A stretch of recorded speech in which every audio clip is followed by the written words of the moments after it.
Hey guys, this is Lewis here. Welcome to another video. Everyone's talking about the Indy 500, so I reckon I'd do something different. And I'm sorry I haven't uploaded for the past near week. I've been sick, and I've also lost all the momentum from those four Penske videos I made, so that's perfect. This video, you can see by the title, it's about J.R. Hildebrand's race in the 2017 Phoenix Grand Prix, which I don't know why they called it a Grand Prix even though it's around an oval. Moving on. So this race I'd say is mainly remembered for how dominant Pagenaud was. It was his first win and he led over 100 some laps.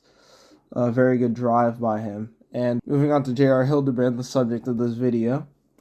He's mainly remembered for, well, the ending of the 2011 Indy 500, which I still have questions about, but I won't get into that.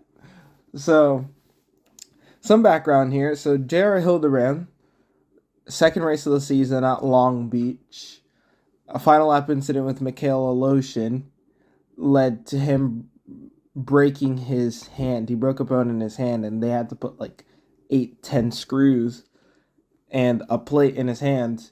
He'd missed Barber, and he was replaced by Zach Veach. And his first race back would be at Phoenix.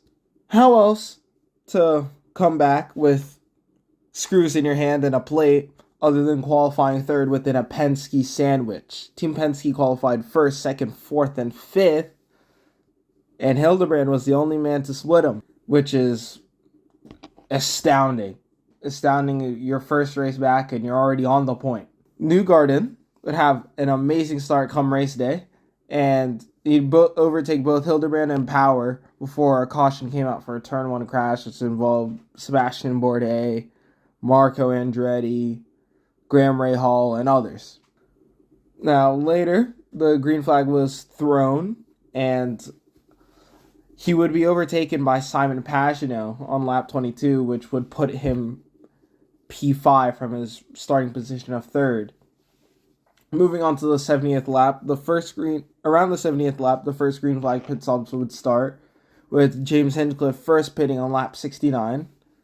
Hildebrand would pit on lap 76, and he'd be jumped by Scott Dixon and Hinchcliffe, both of whom pitted earlier than he did, which would leave him in 7th place.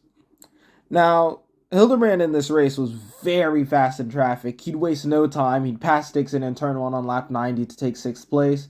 He'd run down to Hinchcliffe quickly. 2 laps later, he'd overtake him for 5th place. And Joseph Newgarden, who was a driver ahead of him, he was 3 seconds ahead of J.R. Hildebrand, but Newgarden had a loose left end plate on his front wing, which would give him understeer, which would mean he'd be a little bit off the pace.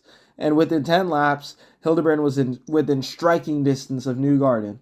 And during the ad break, which, gotta love ad breaks, during the ad break around lap 20, Hildebrand would get past Newgarden for 4th place.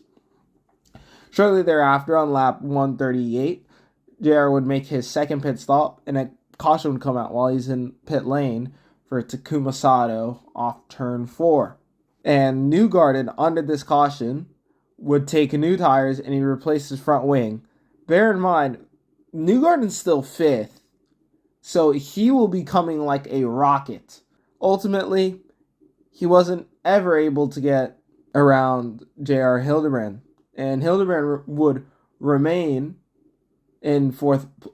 He would remain in 4th place, and he would make his final pit stop on lap 204 out of 250, and he'd come in 5th after Newgarden had overtaken him on track, but he overcutted both Hildebrand and Helio Castroneves to come out 3rd. He pitted some 8 laps earlier than Hildebrand did. And however, trouble would come for Joseph Newgarden as he would make contact with Ryan Hunter-Reay, and a small piece of bodywork would get stuck under the right side of his front wing, and this basically threw away his day. There was not that many laps left, and there was no way of coming back from it. That pit stop would put him 2 laps down in 10th place. The pit stop was practically unnecessary as the part wasn't like attached or anything, and it didn't break his front wing. As soon as he got into the box, the part just fell off. So he could have stayed out and easily could have gotten that bodywork cleared off track, and a caution would have come out.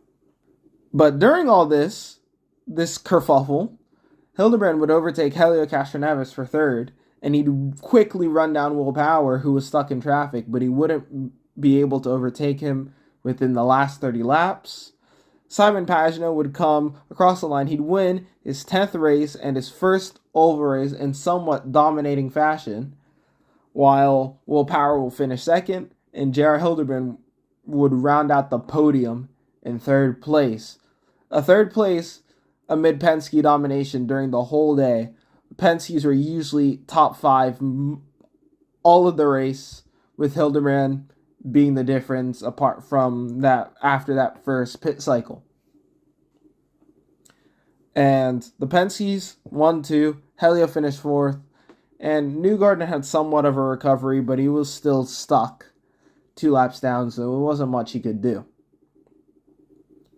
So yes, J.R. Hildebrand, he came back with screws and a still broken hand, with a plate in his hand, qualified third. He finished third, battling some dominant Penske cars.